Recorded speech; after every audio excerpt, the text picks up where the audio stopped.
तात करी दुहिता विनाशा, तात करी दुहिता विनाश, तात करी दुहिता विनाश, तात करी दुहिता विनाश, बल द्याया वेगे माते धावगे, हे माते धावगे, हे माते धावगे, हे माते धावगे, हे माते धावगे।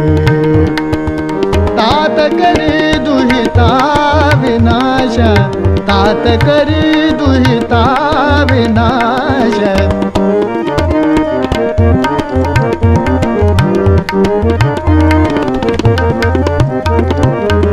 अर्पुनी म्लान मुखी, अर्पुनी म्लान मुखी, चुंबन धारा, अर्पुनी म्लान मुखी, चुंबन धारा, घेर दई फुलवी जिवाला, घेर दई फुलवी जिवाला, घेर दई फुलवी जिवाला, बल द्याया वेगे माते धावगे, हे माते धावगे, हे माते धावगे।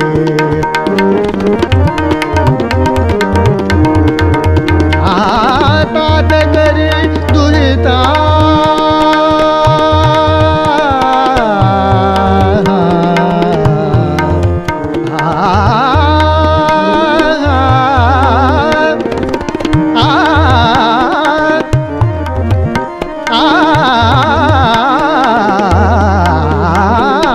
तात करी दुहिता विनाशा, बल द्याया वेगे माते धावगे, हे माते धावगे, हे माते धावगे।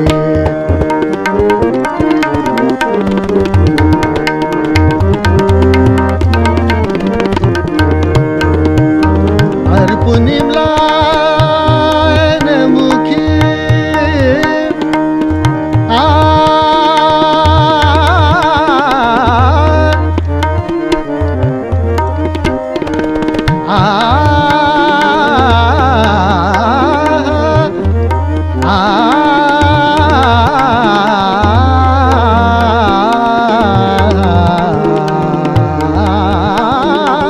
अर्पुनी म्लान मुखी,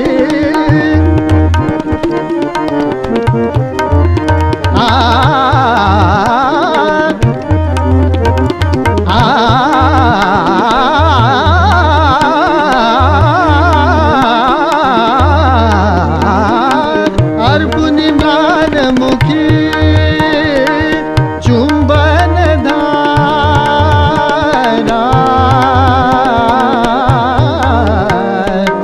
घेर दई फुलवी जिवाला, घेर दई फुलवी जिवाला, घेर दई फुलवी जिवाला, घेर दई फुलवी जिवाला, घेर दई फुलवी जिवाला, बल द्याया वेगे माते धावगे, हे माते धावगे, हे माते धावगे।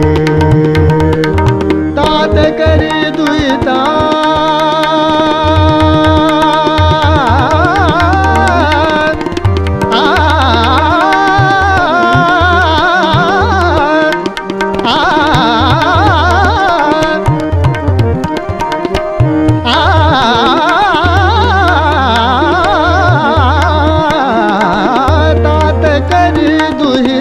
विनाशा, तात करी दुहिता विनाशा, बल द्याया, बल द्याया, बल द्याया वेगे माते धाव गे, हे माते धाव गे, हे माते धाव गे.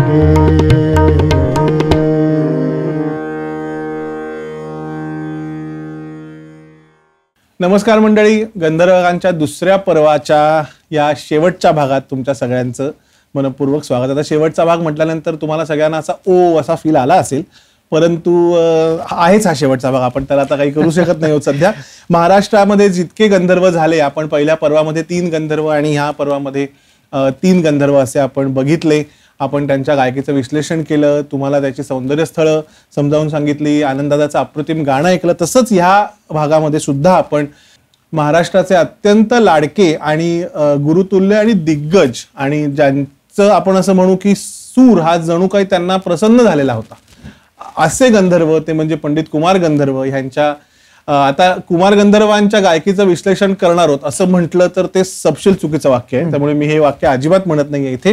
कारण कुमारजींच्या बद्दल बोलायचं झालं तर आपण लांबून एखादा मोठा पर्वत बघतो किंवा आपण समुद्रात एखादा मोठा हिमनग बघतो तसं आहे, आणि त्या हिमनगाचा आपल्याला किती भाग दिसतो तेवढेच कुमारजी आपल्याला कळले तसं आपण म्हणू शकतो. कारण हा असा माणूस होऊन गेला की ज्यांनी एकतर सूर तर त्याला सिद्ध होतेच, परंतु त्यांनी संगीताचा कुठचाही प्रकार हा श्रेष्ठ कनिष्ठ असा मानला नाही. बरोबर. त्यांनी एक तर क्लासिकल संगीत, क्लासिकल त्यांच्या स्वतःच्या बंदिशी राग, त्यांचे रियाज, त्यांचं हे तर मैफिली तर चालूच होत्या, पण याच्या व्यतिरिक्त त्यांनी माळव्यातली लोकगीतं, नंतर निर्गुणी भजनं, त्याच्यानंतर बालगंधर्वांनी गायलेली सगळी नाट्यसंगीतं, मला उमजलेले बालगंधर्व या अल्बममधनं आणि त्यांच्या त्या मैफिलीतनं, शिवाय नाट्यसंगीत, ठुमरी, टप्पा, सगळे गाणं प्रकार त्यांनी त्यांच्या मैफिलीत गायले. प्रत्येकावर अभ्यास केला. नुसतं आपलं मी गाऊन बघतो असं न करता प्रचंड विचार करून त्यांनी हे गाणं प्रकार गायले. त्यामुळे आज आपण कुमार गंधर्वांच्या फक्त बालगंधर्वांशी म्हणजे गंधर्व गायकीशी जेवढा संबंध त्यांचा आलेला आहे तेवढ्या भागाचा आपण आज फक्त विचार करणार आहोत. तर आनंददादा 1967 साली गंधर्वांचं निधन झाल्यानंतर कुमारजींनी पुढच्या वर्षभरामध्ये हा एक प्रकल्प हाती घेतला होता आणि त्याचं टायटल होतं मला उमजलेले बालगंधर्व. मला माहिती आहे महाराष्ट्रातल्या घराघरात ह्याची कॅसेट आहे, आज सगळीकडे हे ऐकायला उपलब्ध आहे. याची नंतर HMVने रेकॉर्ड पण काढली, पण कुमारजींनी ह्याचे कार्यक्रमही केले. आणि पुलंनी मुंबईतल्या दुसऱ्या कार्यक्रमाची अतिशय उत्तम अशी प्रस्तावना केली आणि त्याच्यात त्यांनी असं म्हटलंय की म्हणजे पुलंची 2 दैवतं असं म्हणतात की बालगंधर्व आणि कुमार गंधर्व. त्यामुळे कुमारजी असं म्हणालेत की हो माझी दैवतच आहेत, आणि कुमार गंधर्वांनी इतका ह्याचा गाढा अभ्यास केला आहे, घरी पोथ्या आणि वह्या गंधर्वांच्या नोटेशनच्या भरलेल्या होत्या, आणि त्याच्यानंतर कुमारजी स्टेजवर मला उमजलेले बालगंधर्व घेऊन आले. म्हणजे परत तू आता म्हणलास तोच पॉइंट की उगीच करायचं म्हणून केलं असं नाही, तर त्यांनी त्या गायकीचा नीट अभ्यास केला. बरोबर. आणि अजून एक मला तू थोडासा हा पॉइंट ऑलरेडी म्हणलेला आहेस मगाशी, पण शास्त्रीय संगीतातलं त्यांचं जे योगदान आहे तर त्यांनी तिथे सुद्धा स्वतःची गायकी निर्माण केली, इतके ते थोर होते. आणि तरी सुद्धा नाट्यसंगीत सादर करताना क्लासिकल आपल्याला येतच आहे, त्यामुळे त्या याच्यात आपण नाट्यसंगीत येते तसं सादर करू असं न करता मला उमजलेले बालगंधर्व म्हणजे त्यांनी खरंच बालगंधर्वांचा परत पहिल्यापासून अभ्यास केला असं त्या म्हणजे पुलंनी म्हटलेलंच आहे. आणि त्यांच्या कुमार गंधर्वांनी जी गाणी सादर केली त्याच्यातनं आपल्याला जाणवत राहतं की हे नुसतं उथळ प्रेझेंटेशन नाहीये की काहीतरी गाणी ऐकली, रेकॉर्ड्स ऐकल्या आणि ती गाणी येऊन स्टेजवर म्हणली असं हे नाहीये. म्हणजे तुला अजून एक मला पटकन एक आठवलं म्हणून सांगतो की आमच्या घरी तुला माहितीये बालगंधर्व हे दैवतच आहे. माझ्या बाबांना काय किंवा त्यांच्या पिढीतल्या सगळ्याच लोकांना बालगंधर्वांची गाणी त्यांच्या ढंगानीच गायलेली आवडायची, तसं त्यांनी ते इतकं ऐकलेलं होतं. आणि वेगळ्या स्टाईलनी जर ते कोणी म्हणलं तर त्याच्यात तेवढी मजा येत नाही. म्हणजे बालगंधर्वांचे जे टिपिकल पॅटर्न्स आहेत ते नाही म्हणले तर ते गाणं म्हणतोय असं आपण वाटतच नाही, इतका तो बालगंधर्वांचा प्रभाव, ती छाप त्यांनी उमटवली. पुलं त्याच ह्याच्यात असं म्हणालेत मुलाखतीमध्ये की एक कोणीतरी मुलगी त्यांच्याकडे गेली आणि म्हणाले की काहीतरी बालगंधर्वांचं गाणं मला पसंत नाही, आवडत नाही, काहीतरी तिने तक्रार केली. तर त्याच्यावर पुलं असं पटकन म्हणलं अगं बाई सोपं आहे, मग पुढच्या वेळेला जेव्हा गाशील ना तेव्हा गंधर्वांचा एकही ताण किंवा आलाप घेऊ नकोस, म्हणजे संपलं. म्हणजे जर गंधर्वांचा ताण आणि आलाप घेतला नाही तर गाण्यात उरलंय काय? खरंच आहे. आणि असं असताना आमच्या घरी कुमारजींचा हा जो मला उमजलेले बालगंधर्व हा कार्यक्रम जो होता तो मात्र अत्यंत आवडला सगळ्यांना. त्याचं कारणच असं आहे की कुमारजींनी ते स्वतःच्या पद्धतीने आपलं क्लासिकल नॉलेज न दाखवता बालगंधर्वांच्या ढंगानीच ते गाण्याचा आणि त्यांच्या गायकीचा अभ्यास करून ते सादर करण्याचा त्याच्यात प्रयत्न केला. अगदी बरोबर. म्हणजे मला असं वाटतं की तीच पायवाट आहे. त्या पायवाटीमध्ये असलेले सगळे खुणेचे मार्ग सगळे तेच आहेत, फक्त चालणारा प्रवासी त्याच्यावरचा वेगळा आहे. आणि आपण आज असं म्हटलंच की कोणी भीमपलास गायला सुरुवात केली, बागेश्री गायला सुरुवात केली की बालगंधर्व चुकून चुकून असे डोकावतात, म्हणजे त्यांचं डोकावणं राहतच नाही याच्यामध्ये कुठे. तर अजून एक योगायोगाची गोष्ट अशी आहे की ह्या वेबसिरीज मध्ये आता आनंददादा जे पुढचं गाणं सादर करणार आहे 18चे 18 भाग मंडळी, इतकं प्रसिद्ध गाणं असून सुद्धा ह्या गाण्याविषयी म्हणजे हे गाणं अजून पूर्ण असं सादरच झालेलं नाही. बरोबर. आम्ही आज सकाळी जेव्हा सगळं बघत होतो एपिसोडचं तेव्हा हे लक्षात आलं की अरे हे गाणं राहिलं. आणि मला असं वाटतं की आनंददादा कुमारजींचंच आपल्यावर बहुतेक लक्ष असावं म्हणजे पहिल्या भागापासून की जर तुम्ही आता मला उमजलेले बालगंधर्वचा विषय करणार असलात तर हे नाट्यसंगीत राखून ठेवल्यासारखं झालंय. अतिशय महाराष्ट्रातलं मानापमानातलं प्रसिद्ध नाट्यसंगीत आणि ह्या 18 भागात त्याच्यावर परफॉर्मन्स झालेला नाही. त्यामुळे आनंददा खरंय. आणि तुझं बघितलंस तर जे पहिलं गाणं सुद्धा सादर केलं ना तेही मला उमजलेले बालगंधर्व मध्ये घेतलेलं आहे, तेही आपण घेतलं नव्हतं. खरंय. त्यामुळे आणि खरा तो प्रेमा विषयी एक गंमत सांगतो. आता यांनी गाणं लीक करून टाकलं, असं म्हणतात की एंट्री लीक झाली तसं गाणं आता लीक झालंय. त्यामुळे ठीक. कारण मला एक स्पेसिफिक गोष्ट सांगायची त्याच्याबद्दल की मी जेव्हा हे ऐकत होतो आता परत तर त्यावेळी मला असं जाणवलं की जे बालगंधर्वांच्या रेकॉर्ड्समध्ये ज्या व्हरायटीज आहेत, ज्या जागा आहेत, तर त्या कुमारजींनी तशाच्या तशा त्याच ठिकाणी घ्यायच्या असं केलेलं नाही. म्हणजे परत ही थोरवी आहे त्यांची की पुलंनी जसं म्हणलं की त्यांच्या वयाच्या वया नोटेशन्स त्यांनी काढली होती, इतका अभ्यास केला होता. तर ते पॅटर्न्स, ती गायकी लक्षात आल्यावर त्यांनी एका गाण्यातले पॅटर्न्स दुसरीकडे वापरलेले आहेत. किंवा पाठांतर नाही केलं की आता मी पाठ करतो सगळं आणि म्हणून टाकतो असं. म्हणजे मांडमध्ये जो वरचा रिषभ दाखवलाय तो आपण मला मदन भासे ह्याची जर हे ऐकली तर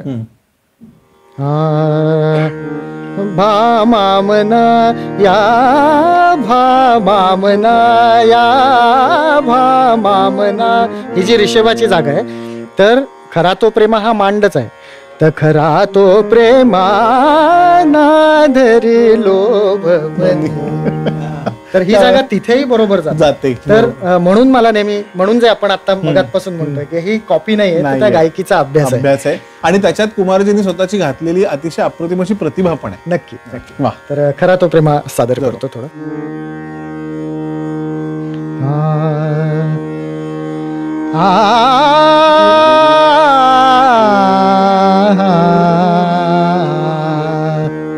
बरं, खरा तो प्रेमाबद्दल अजून एक गोष्ट की बालगंधर्व खरा तो प्रेमा दोन पद्धतीने म्हणायचे. आणि त्याच्यातली एक पद्धत अशी आहे की ज्याच्यात शुद्ध मध्यमावर खूप एक चांगल्या रीतीने एम्फसिस देऊन ते म्हणले. तर कुमारजींनी तशा प्रकारे सादर केलं. म्हणजे खरा तो प्रेमा नाधरी लोभ मनी, तर नाधरी लोभ मनी ही आपण नॉर्मली गातो किंवा ऐकतो, पण ही वेगळं जे व्हेरिएशन आहे तर कुमारजींनी तशा प्रकारे ते सादर केले. खरा तो प्रेमा नाधरी लोभ मने, खरा तो प्रेमा नाधरी लोभ मने, खरा तो प्रेमा नाधरी लोभ मने, खरा तो प्रेमा नाधरी लोभ मने. आन बीजन ही तरत भास्कर तापत, नभीजन ही तरत, नभीजन ही तरत, नभीजन ही तरत, भास्कर तापत, विकसत पहानलिनी. खरा तो प्रेमा विकसत पहानलिनी, खरा तो प्रेमा नाधरी लोभ मने, खरा तो प्रेमा नाधरी लोभ मने.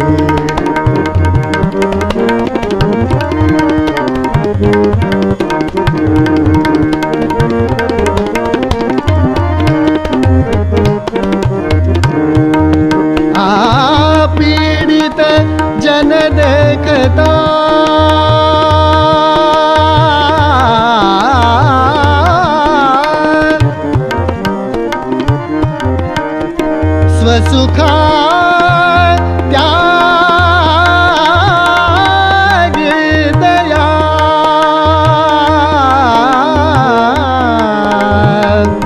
जन भय हरण हेच सुख सदया देवराया आदर्शन गुणवंताचे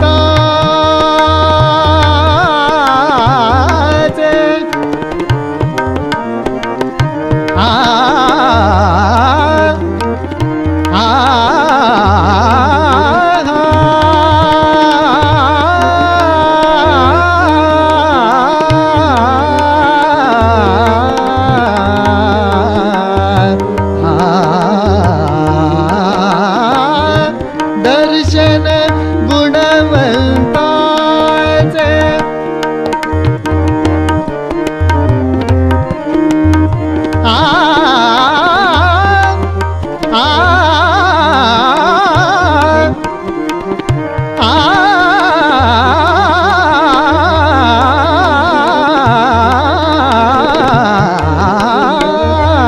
दर्शन गुणवंताचे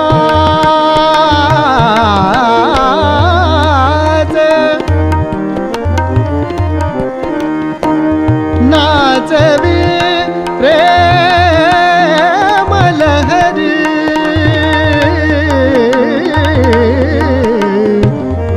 गुणरस पान हेच सुख गुणरस पान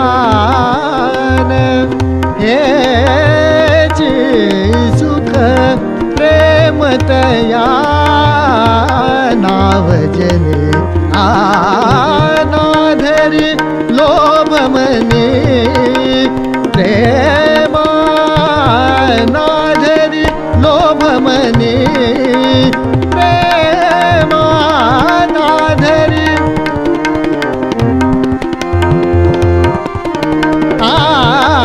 नाधरी लोभ मने प्रेमा नाधरी लोभ मने खरा तो प्रेमा आहा खरा तो प्रेमा आहा खरा तो प्रेमा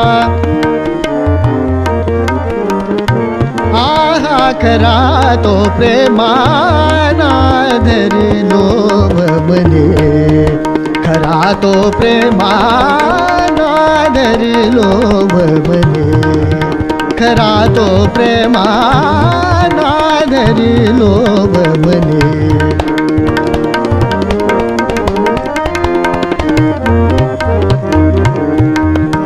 खरा तो प्रेमा नाधरी लोभ मने खरा तो प्रेमा नाधरी लोभ मने खरा तो प्रेमा नाधरी लोभ मने प्रेमा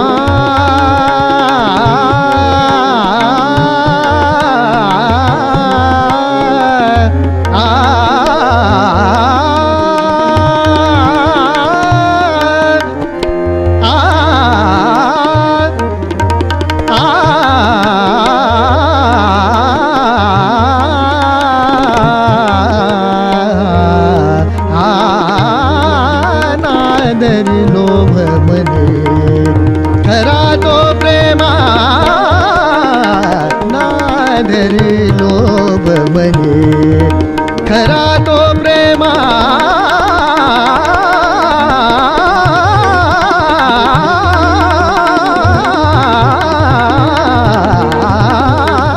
नाधरी लोभ मने खरा तो प्रेमा नाधरी लोभ मने नाधरी लोभ मने नाधरी लोभ मने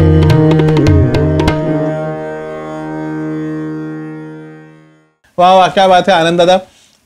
टीव्हीच्या एका मुलाखतीत कुमार गंधर्व असं म्हणाले होते, वसंत बापटांनी त्यांची मुलाखत घेतली आणि त्याच्यात बापटांनी त्यांना असं विचारलं की बालगंधर्वांच्या आकाराच्या बद्दल आणि आकाराच्या तानेबद्दल तुमचं काय म्हणणं आहे. त्याच्यावर कुमारजींनी असा एक 10 सेकंदाचा पॉज घेतला आणि त्याच्यानंतर असं पटकन म्हणाले की ते बघा, ती आकाराची ताण जी त्यांची होती ती त्यांच्यानंतर कोणाला आलीच नाही. असं एका वाक्यात त्याने त्याचं विश्लेषण करून टाकलंय. म्हणजे उगाच तो सरळ होता, असा होता, तसा होता वगैरे काही नाही. म्हणजे इतका मोठा गायक असून सुद्धा बालगंधर्वांशी का प्रामाणिकपणे त्यांनी हा नाट्यसंगीताचा अल्बम सादर केला असं मी म्हणेन. तर आता वेबसिरीजच्या शेवटाकडे येताना खरं म्हणजे आम्हाला सगळ्यांनाच फार असं थोडंसं इमोशनल झाल्यासारखं आज सकाळपासून झालंय की आता आज शूटिंग संपणार आणि आता हे गंधर्वगांचं दुसरं पर्व संपल्यानंतर आता पुढे काय, आज सगळेजण कधी भेटणार, काय काय करणार, असं जरा थोडंसं आम्हालाच सकाळपासून झालंय. परंतु पुढे काय आणि ह्या सगळ्या 18 भागांचा थोडासा गोषवारा सादर करायच्या आधी अतिशय एक महत्वाची गोष्ट मी करणार आहे, ती म्हणजे गंधर्वगान सादर होण्यामागे इथे फक्त बसलेले आणि तुम्हाला दिसलेले हे चेहरे नसून याच्या मागे अतिशय मोठी टीम आहे. आणि मी जसं आधीच्या कालच्या भागात हळदणकरांच्या असं म्हटलं की साथीदाराला असं वाटलं पाहिजे की हा कार्यक्रम आपला आहे आणि आपण एकत्र मिळून तो यशस्वी करतोय, तसंच या टीमच्या प्रत्येक सभासदाला असं वाटत असतं की ही सिरीज आपली आहे आणि ती अतिशय उत्तम पद्धतीने झाली पाहिजे. म्हणून ही सगळी मंडळी प्रचंड मेहनत करतात. तुम्हाला हे सगळं छान सेट असा इथे दिसतो कॅमेऱ्यासमोर, पण त्याच्या मागे 2-2, 3-3, 4-4 दिवसाची मेहनत असते. प्रत्येक गोष्टीवर बारकाईने विचार केलेला असतो. त्यामुळे मी एकदा सगळ्या टीमचा इथे उल्लेख करतो की ज्यांच्याशिवाय ही वेबसिरीज तुमच्या पुढे सादर करणं आम्हाला शक्यच नव्हतं. सर्वात प्रमुख म्हणजे याची निर्मिती केलेली आहे जाई काजळ आणि त्याचे मालक श्री राजेश गाडगीळ यांनी. त्यामुळे त्यांचे अतिशय मनपूर्वक आभार की त्यांनी हा थोडासा क्लिष्ट आणि थोडासा वेगळ्या धाटणीचा विषय तुमच्या पुढे मांडायला आणि निर्मिती त्याची करायला होकार दिला. त्याच्यानंतर याचे प्रकाशक स्मृतिगंधचे अमित टिल्लू आणि रोहित शुक्ल ह्या दोघांनी अतिशय खुल्या दिलाने ही प्रकाशनाचं केलेलं आहे. तुम्ही त्यांच्या चॅनल्सवर, युट्यूबवर योग्य वेळी प्रमोशन करून त्याचे प्रोमोज हे सगळे तुम्ही बघताच आहात आणि तुमच्यापर्यंत हे पोचतच आहे. त्याच्यानंतर आमचे सादर करते ह्या वेबसिरीजचे आनंद भाटे आणि संवादक मी पण, म्हणजे मी स्वतःलाही क्रेडिट घेतो असं थोडंसं करून. पण आम्ही दोघांनी बऱ्याच वर्षापूर्वी गंधर्व नावाचा एक कार्यक्रम केला होता बालगंधर्वांच्या जीवनावर फक्त, आणि तो कार्यक्रम करताना आमच्या असं लक्षात आलं की आमचं ट्युनिंग थोडंसं बरं आहे. त्यामुळे आनंददादांनी असं निवड केली माझी की तू यंदा हे काम सोड आणि इथे येऊन बस, पण माझं निवेदन वगैरे करणं काही क्षेत्र नाही आणि मी प्रोफेशनल निवेदक व्हायच्या मनस्थितीत आणि इच्छा अशी दोन्हीही ठेवून नाहीये.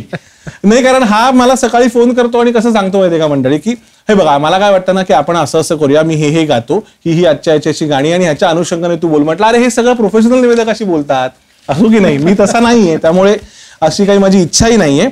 त्याच्यानंतर हा सेट डिझाईन आणि छायाचित्रण वीणा गोखले, या कार्यक्रमाचं एडिट म्हणजे संकलन अजय गोखले, कॅमेरा टीम आमची वीणा, अजय, आदिश, चिन्मयी, प्रांजली आणि राज. त्याच्यानंतर उत्तम ध्वनिमुद्रण याचं केलेलं आहे आपल्या सगळ्यांचे लाडके टिटू कुलकर्णी आणि परीक्षित कुलकर्णी यांनी. लाईट सामग्री पुरवली आहे लाईट वर्ल्ड. लाईट केलेले आहेत सपन आणि मिथिलेश. रंगभूषा अक्षय सोनावणे, मदतनीस प्रवीण जांभळे, भोजन व्यवस्था नुपूर आपटे, गंधर्वगान कॅलिग्राफी केलेली आहे पिनाकिन रिजबूड यांनी. वेशभूषा पूर्णिमा ओक. सबटायटल्स जे तुम्ही वाचताय आणि ज्याच्यामुळे आम्हाला हाही प्रतिसाद मिळाला की जे मराठी नाही आहेत त्यांनी सुद्धा गंधर्वगानचा अतिशय उत्तम पद्धतीने आस्वाद घेतला, ती नेत्रा जोशी यांनी केलेली आहे. ह्याच्यामध्ये जे जे काही फोटोज तुम्ही बघितले त्याचं क्रेडिट आहे मंदार वैद्य, भारत गायन समाज आणि पुष्पाताई जबडे यांचं. शिवाय पहिल्या पर्वामध्ये आपल्याला 2 गेस्ट आर्टिस्ट मिळाले होते, ते म्हणजे आपल्या सगळ्यांचा अभिनेता लाडका सुबोध भावे आणि कौशल इनामदार, आणि ह्या पर्वामध्ये राहुल देशपांडे. त्याच्याच बरोबर ह्याच्या संदर्भात लागलेला सगळा रिसर्च, संहिता आणि जे काही मार्गदर्शन, बंदिशींची देवाणघेवाण ह्याच्यासाठी आम्हाला सगळ्यांचं जे मदत झाले त्याच्यापैकी डॉक्टर विद्याधर ओक, शैलाताई दातार, आमचे राजीव काका परांजपे, मिलिंद करमरकर, दिव्येश बापट आणि ज्ञानेश पेंढारकर. आणि आता सगळ्यात महत्वाचं म्हणजे मला असं वाटतं की ह्या पर्वामध्ये आपल्याला अतिशय अप्रतिम ज्यांनी साथ संगत केले ते म्हणजे ऑर्गनवर राजीव काका परांजपे आणि तबल्यावर भरत कामत. मला वाटतं राजीव काकांबद्दल ह्या छोटा गंधर्वांच्या एपिसोडमध्ये राजीव काकांनी आम्हाला अतिशय मदत केली, कारण त्यांना प्रत्यक्ष सहवासही लाभलाय छोटा गंधर्वांचा. त्यांच्या संदर्भातले काही किस्से, त्याच्यानंतर त्यांच्या बंदिशी, त्याच्यातले काही शब्द, चाल थोडी मागे पुढे झाली तर याची अत्यंत उत्तम मदत राजीव काकांनी आम्हाला केली. राजीव काका अतिशय धन्यवाद. आणि टाळवादक मंदार गोकटे. तर आता ह्या सगळ्यांच्या परिश्रमामुळे ही वेबसिरीज तुमच्या पुढे येते. आनंददादा, तू जेव्हा वेबसिरीज संदर्भात माझ्याशी बोललास तेव्हा मला असं वाटलं की हा सगळा अट्टहास कशासाठी आहे, असं माझं प्रामाणिक मत मी तुला सांगतो की आपल्याला हे सिद्ध करायचं आहे का की बालगंधर्व किंवा हे सगळे जे आपण गंधर्व आज बघितले हे आपल्याला किती कळलेत किंवा हो ना, म्हणजे आणि त्यांची महती सिद्ध करणारे आपण कोण, हा पण एक महत्वाचा विषय याच्यामध्ये आहे. परंतु मंडळी, परंपरा टिकवण्याचा हा एक छोटासा प्रयत्न आहे असं आपण म्हणूया की नवीन पिढीला जर आता परंपरा टिकवायची असेल किंवा आपल्या जुन्या लोकांनी काय काय उत्तम काम करून ठेवलेलं आहे हे जर कळवायचं असेल तर नवीन पिढीला हे माध्यमांतर करणं अतिशय गरजेचं आहे. म्हणजे नवीन पिढी आज काही जाऊन लायब्ररीमध्ये पिवळ्या पडलेल्या पुस्तकांमध्ये पुस्तकं किंवा नाटकं वाचणार नाहीये, परंतु ह्याचा अर्थ त्यांना ती नको आहेत का, तर असं होत नाही. त्यांना त्यांच्या आवडत्या, त्यांच्या सहजसाध्य जर डिव्हाइसेसवर, जी सहजसाध्य माध्यमातनं जर परंपरा आपली उलगडून दाखवता आली तर नवीन पिढी ह्या परंपरेकडे अतिशय अभिमानाने बघेल आणि त्यांनाही हे सांगताना खूप आनंद होईल असं मला वाटतं. त्यामुळे मंडळी, हा आमचा एक अतिशय छोटासा प्रयत्न आहे ही परंपरा टिकवण्याचा. खरं आहे. आणि आपण पहिल्या पर्वात सुद्धा जे सांगितलं ते मी जस्ट रिइटरेट करतो की आम्हाला गंधर्व किती कळले ते सांगण्याचाच हा उद्देशच नाहीये, कारण ते कोणाला तितक्या प्रमाणात कळू शकतच नाही पूर्ण. हे आपण नेहमीच म्हणतो की आपण त्या मार्गाने चालणारे आणि त्या परंपरेचा, त्या गाण्याचा आनंद घेणारे लोक आहोत आणि तो फक्त लोकांच्या समोर, लोकांच्यापर्यंत पोचवावा. आणि शेवटी गंधर्व किंवा गंधर्व परंपरा किंवा गंधर्व शैली म्हणजे तरी काय आहे, तर मला असं वाटतं की ते काय अशी कम्प्लीट वेगळं घराणं असतं, तसं काही वेगळं घराणं नाही. बरोबर. आता गंधर्व म्हणले तर त्याच्यात अगदी ख्याल गायकीपासून ते ललित प्रकार गाणारे असे सगळ्या प्रकारचे गंधर्व आहेत. म्हणजे नाट्यसंगीत गाणारे म्हणजेच गंधर्व, बरोबर, असं काही त्याच्यात नाहीये. किंवा क्लासिकल गाणारे म्हणजेच गंधर्व असं काही नाही. सगळे प्रकार या सगळ्या गंधर्वांनी गायलेले आहेत आणि ते इतके वर्षानुवर्ष, इतके दशकानुदशक लोकांच्या मनात राहिले. म्हणजे त्यातली जी आपण एक म्हणू शकतो की भावपूर्णता आहे की त्यांना जे सांगायचंय ते लोकांच्या पर्यंत त्यांनी इतक्या इफेक्टिव्हली पोहोचवलेलं आहे की तेच मला वाटतं गंधर्वपणाचं त्यांचं लक्षण आहे. आणि त्यातली जी मजा आपल्याला मिळते ती लोकांना द्यावी. आणि मला म्हणजे मी असं म्हणतो मंडळी की गंधर्व गायकीचं हे खूप मोठं मंदिर आहे की जिथे जर तुम्ही रसिक म्हणून येणार असाल ना तर आपण मंदिराची अशी घंटा वाजवतो आणि मंदिरात येऊन बसतो, हे आपण नक्कीच करू शकतो. आणि सगळ्या मंदिराचा तिथे थोडंसं नतमस्तक होऊन मंदिराला नमस्कार करू शकतो. मात्र जर तुम्हाला साधक व्हायचं असेल आणि या परंपरेचा अभ्यास करायचा असेल आणि मंदिराच्या गाभाऱ्यात जायचं असेल तर मात्र तुम्हाला वाकूनच प्रवेश करायला लागेल. कुठच्याही मंदिराच्या गाभाऱ्यात आपल्याला ताठमांद्याने प्रवेश करता येत नाही. त्यामुळे परंपरेचा अभ्यास करायला थोडंसं नतमस्तक होऊन आपण परंपरेचा अभ्यास केला तर हीच आपली सगळी नाट्यसंगीताची परंपरा ही आपण पुढच्या पिढीपर्यंत आणि त्याच्या पुढच्या पिढीपर्यंत संक्रमित करत राहू. गंधर्वगान च्या दुसऱ्या पर्वानंतर आता ह्याच्या पुढे काय, तर ह्याच्या पुढे खूप काही सांगण्यासारखं आणि खूप काही तुम्हाला दाखवण्यासारखं अजून उरलेलं आहे. मी मगाशी म्हटल्याप्रमाणे की एक एक गंधर्व म्हणजे एक एक पर्वत, एक एक हिमनग आहे. आणि ही परंपरा आपली एवढी मोठी जंगलासारखी म्हणा किंवा हिमालयासारखी आहे, त्यातले 2 फक्त पर्वत आपण बघितलेत. आम्ही नक्कीच काहीतरी नवीन, अजून चांगलं कन्स्ट्रक्टिव्ह आणि जेणेकरून तुम्हाला ह्या परंपरेचा अजून एक नवीन पैलू दिसेल असं नक्कीच काहीतरी घेऊन समोर येणार आहोत. कधी काय हे तुम्हाला योग्य वेळ येता कळेलच. त्यामुळे आत्ता आपण तुर्तास गायक आणि गंधर्व आणि ही त्यांची सगळी गायकी हा विषय इकडे आता थांबवतोय.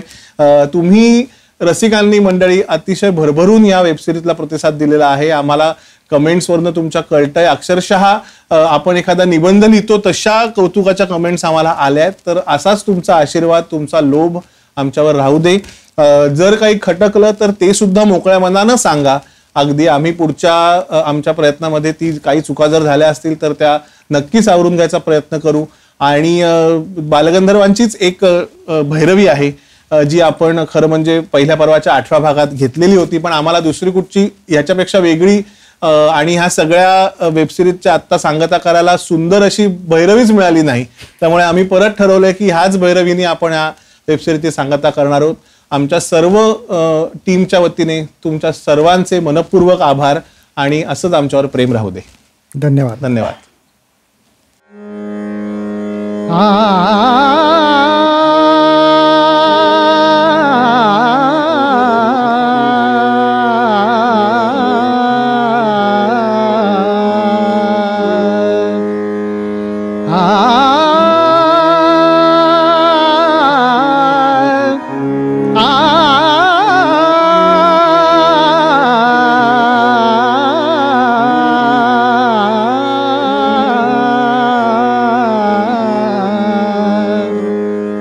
प्रभु अजी गमला मनी तोषला, प्रभु अजी गमला मनी तोषला, प्रभु अजी गमला मनी तोषला, प्रभु अजी गमला मनी तोषला, प्रभु अजी गमला मनी तोषला, कोपे बहु माझा तो प्रभु राजा आता हासला मनी तोषला, आता हासला मनी तोषला, आता हासला, आता हासला, आता हासला, आता हासला, आता हासला मनी तोषला, प्रभु अजी गमला मनी तोषला,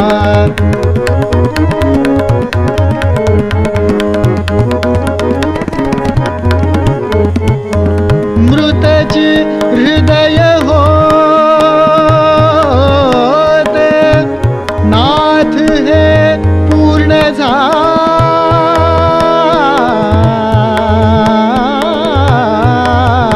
झाले, परिवचन सुधेने त्यासी जीवंत केले,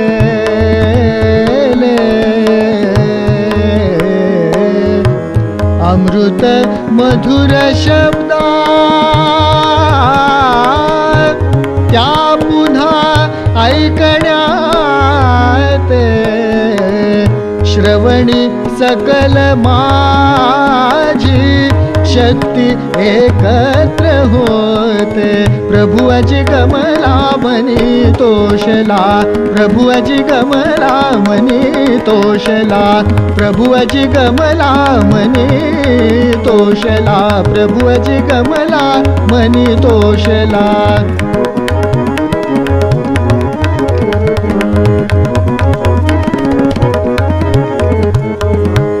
मनी तोषला,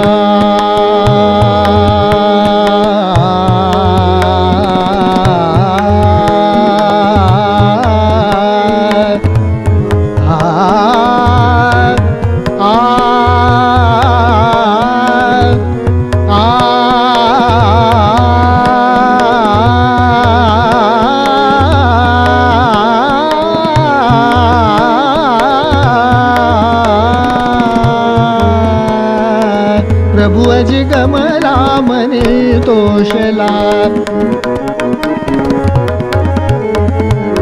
कोपे बहु माझा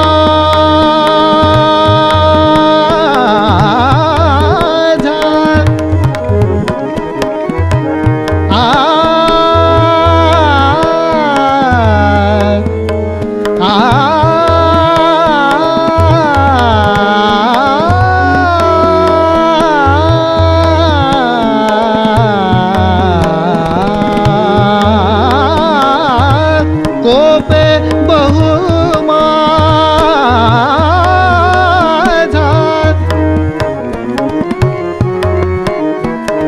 कोपे बहु माझा,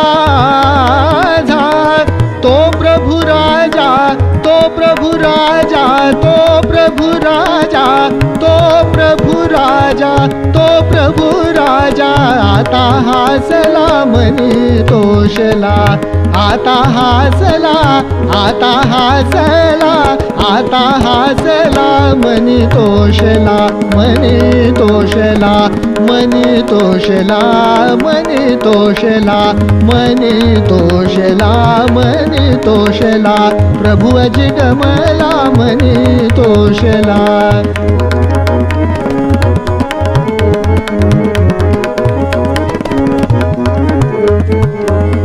मृतची हृदय होते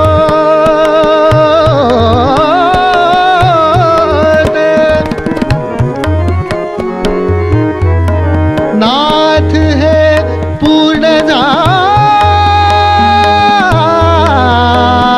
झाले, परिवचन सुधेने त्यासी जीवंत केले,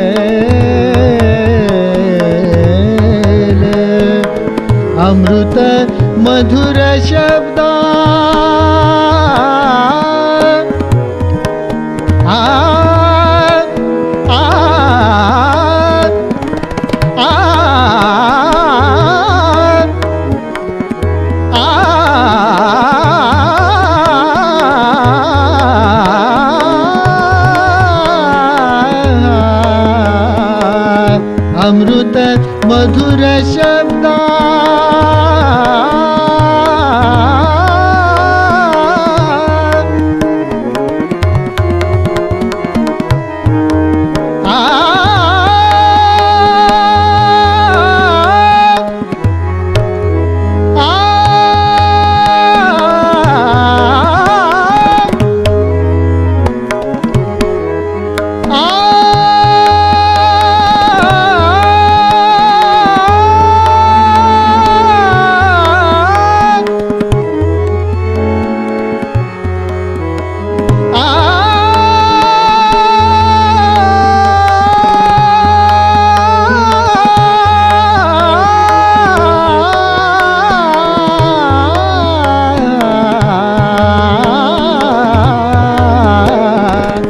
अमृत मधुर शब्दा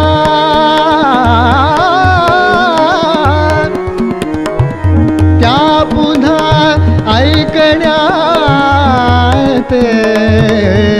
श्रवणी सकल माझी शक्ती एकत्र होते. प्रभु अजी कमला मनी तोषला, प्रभु अजी कमला मनी तोषला, प्रभु अजी कमला मनी तोषला,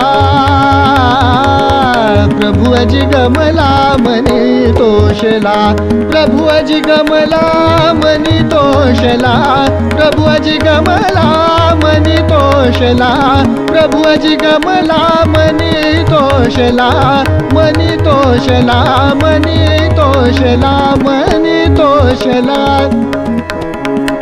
प्रभु अजी कमला मनी तोषला, मनी तोषला, मनी तोषला, मनी तोषला, मनी तोषला, मनी तोषला, मनी तोषला, मनी तोषला, मनी तोषला, मनी तोषला, प्रभु अजी कमला मनी तोषला,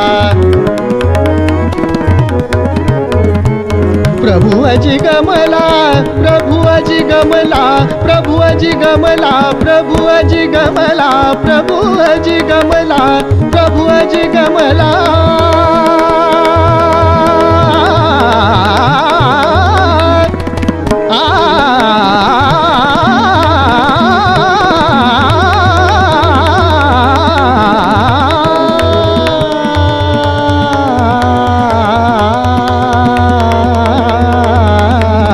प्रभु अजी कमला मनी तोषला, प्रभु अजी कमला, प्रभु अजी कमला, प्रभु अजी कमला मनी तोषला.